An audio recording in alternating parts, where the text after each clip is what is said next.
آج ہی کے سال آج ہی کے دن حضرت خدیجۃ الکبریٰ رضی اللہ عنہا کا وصال ہوا۔ اب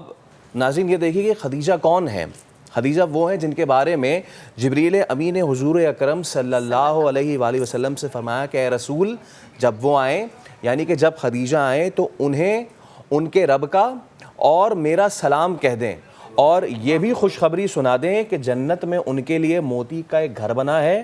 جس میں نہ کوئی شور ہوگا نہ تکلیف ہوگی۔ خدیجہ کون ہے؟ خدیجہ وہ ہیں جو نماز کی فرضیت سے پہلے بھی نماز ادا فرماتی تھی۔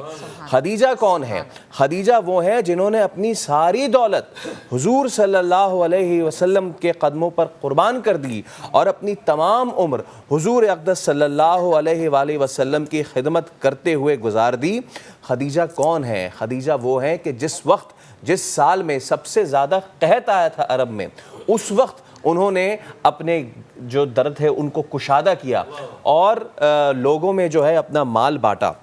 خدیجہ کون ہے؟ خدیجہ وہ ہیں کہ جن کے حوالے سے حضور اکرم آقائے دو جہاں سرکار مصطفیٰ صلی اللہ علیہ وآلہ وسلم فرماتے ہیں کہ خدا کی قسم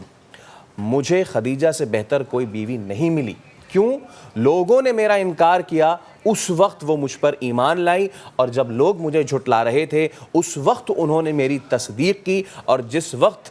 کوئی شخص مجھے کوئی چیز دینے کے لیے تیار نہ تھا اس وقت خدیجہ نے مجھے اپنا سارا مال دے دیا۔ اور اسی لیے تقریباً 25 سال حضور پرنور صلی اللہ علیہ وآلہ وسلم کی آپ جو ہے وہ شریک حیات رہیں۔ اور یہ بھی میں آپ کو بتاتا چلوں کہ وصال جو ہے جب 10ویں سال 10 رمضان المبارک میں ہوا تو آپ مکہ مکرمہ کے قبرستان جنت المعلیٰ میں مدفون ہیں۔ اور یہ بھی میں آپ کو بتاؤں کہ نبی کریم صلی اللہ علیہ وسلم آپ کی قبر میں داخل ہوئے، دعائے خیر فرمائی۔ نماز جنازہ اس وقت تک مشروع نہیں ہوئی تھی۔ بوقت وفات آپ کی عمر مبارک 65 برس تھی، اور آپ کی جب وفات ہوئی ہے تو آپ کی وفات پر رحمت عالمیان صلی اللہ تعالیٰ علیہ وسلم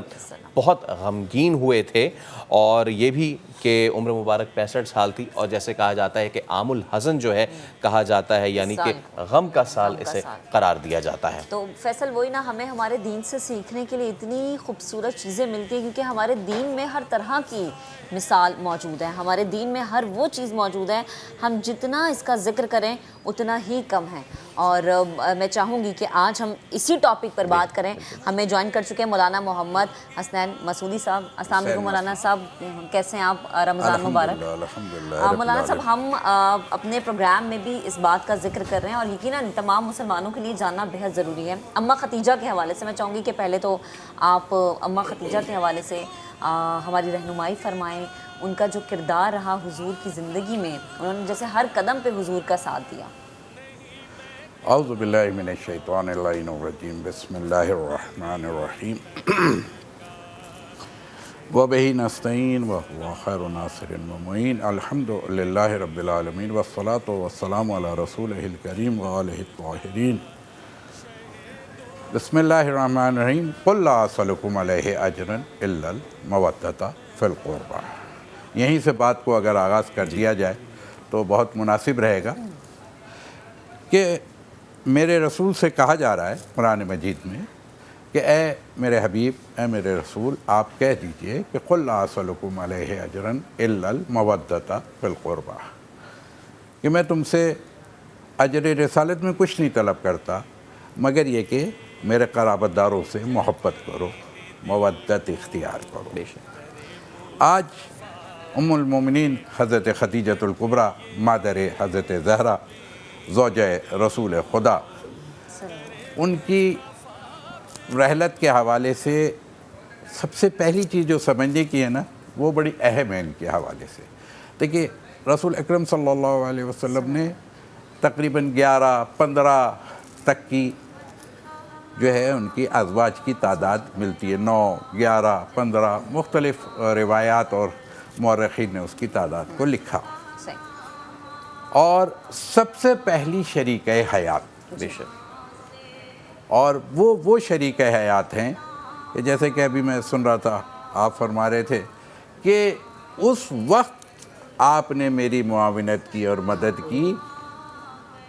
کہ جب کوئی میری آواز سننے والا نہیں تھا، مجھے لوگ صادق نہیں کاذب کہتے تھے، میرے بتائے ہوئے طریقے کو ایڈاپٹ نہیں کرتے تھے، ایسی صورت کے اندر وہ خدیجۃ الکبریٰ جو کہ ملکۃ العرب ہیں، جو کہ فرسٹ وومن بھی میں کہہ سکتا ہوں بزنس وومن کے حوالے سے، کہ انہوں نے یہ کلچر ہمارے اسلامی کلچر میں سمجھنا چاہیے کہ میرے رسول کی جو پہلی سب سے زیادہ محترم اور سب سے زیادہ قریب رہنے والی شخصیت کہ جس کو ہم اور آپ ام المومنین حضرت خدیجۃ الکبریٰ سلام اللہ علیہ کے حوالے سے پہچانتے ہیں، یہ ایسی زوجہ تھیں کہ جن کے لیے یہ کہا جائے گا کہ یہ زوجہ غیر لا شریک تھی، یعنی شریک ان کے زمانے میں کوئی نہیں، اور 25 سال تک، یعنی یوں لیجئے کہ خود بعثت سے 10 سال بعثت کے اور 15 سال بعثت سے، یعنی اعلان نبوت سے 15 سال پہلے جس نے نور نبوت کو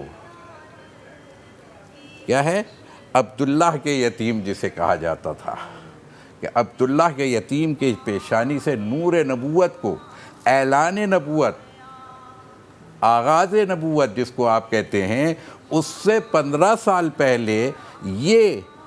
آنکھ عفیفہ کی ہوتی ہے، یہ پاکیزہ کی ہوتی ہے، یہ الہی نمائندوں کی ہوتی ہے، یہ اللہ سے جو قریب ہوتے ہیں ان کی ہوتی ہے، جو دین حنیف پر ہوتے ہیں ان کی ہوتی ہے، جو توحید کے پرستار ہوتے ہیں وہ نور نبوت کو، اعلان کا انتظار ان کے ہاں نہیں ہے، وہ اعلان نبوت سے پہلے جو نبوت کو پہچانے اسے حضرت خدیجۃ الکبریٰ کہتے ہیں۔ سبحان اللہ، سبحان اللہ، اور ایسی ذات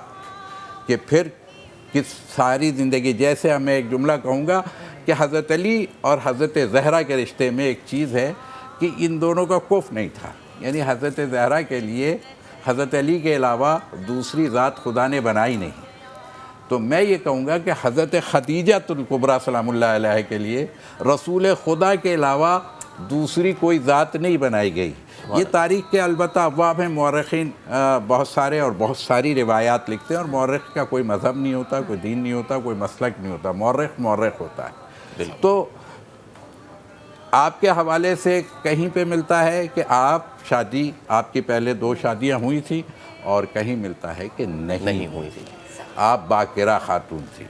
عمر کے حوالے سے بھی کہ 25 سال بھی سارے مورخین ہیں، یہ اس میں کوئی اختلاف نہیں ہے کہ یہ سنی یا شیعہ یا یہ مسلک کا یا اس مسلک کا، نہیں، جو راوی ہیں وہ مورخین ہیں، مورخین نے جو روایت نقل کی وہ 25 سال کی بھی نقل کی ہے کہ آپ کی اس وقت جب آپ کی شادی ہوئی میرے رسول خدا صلی اللہ علیہ وآلہ وسلم کی ذات گرامی سے، تو اس وقت آپ کی عمر مبارک 25 برس تھی یا 28 برس تھی یا 40 برس تھی۔ البتہ یہ بحث نہیں ہے، یہ انبیاء کے یہاں، اولیاء کے یہاں، اوصیاء کے یہاں یہ بحث نہیں ہوتی، ان کے یہاں بڑا اور چھوٹا کوئی نہیں ہوتا، ان کے یہاں سب بڑے ہوتے ہیں اور مقام و مرتبے کے لحاظ سے۔ لیکن جو ان کی پھر اولاد کے حوالے سے تو اس میں بھی ہے کہ ان کی بہن خالہ تھی، ان کی بیٹیاں تھیں جنہیں یہ کفالت ملی ہوئی تھی۔ ویسے بھی یہ اعلان نبوت کیا بلکہ رسول سے شادی سے پہلے بھی یہ بہت غریب پرور خاتون تھی، یہ لوگوں کا درد رکھتی تھی، بزنس وومن ہو کر کے ذرا درد کم ہو جاتا ہے نا ہمارے معاشرے میں، دیکھیں تو کیا ہے، ذرا سا اگر تھوڑے سے پیسے آ جائیں تو یہ گردن میں ایک سریا آ جاتا ہے، پھر تو ادھر ادھر موڑنا بھی مشکل ہو جاتا ہے۔ ویسے تو آپ لوگ بھی باندھ دیتے کہ ادھر ادھر نہیں مڑ سکے، مگر کیا ہے اس صورت کے اندر وہاں پہ وہ غریبوں کا خیال رکھنا، یعنی لاچاروں کی مدد کرنا، اور ان کے قافلے کا یہ عالم تھا۔ یعنی یوں کہیے کہ آج شپنگ کمپنیز ہوتی ہیں نا، بالکل، تو عرب میں اونٹ جو ہے وہ ایک شپ ہوتا تھا، ایک اونٹ ایک شپ کے برابر ہوتا تھا، اس پہ مال برداری اور پھر دوسری جگہ وہ سامان لے کر کے جاتے تھے قافلے میں۔ سینکڑوں کی تعداد میں آپ کے جی ہاں اونٹوں کی تعداد ہے، جو کوئی یمن جا رہا ہے تو کوئی شام جا رہا ہے تو کوئی حبشہ جا رہا ہے، یعنی دنیا کے چاروں طرف، مکے کے چاروں طرف ان کی کیا ہے وہ تجارت کے شپس روانہ ہوتے بزنس پھیلا ہوا ہے نا مولانا صاحب۔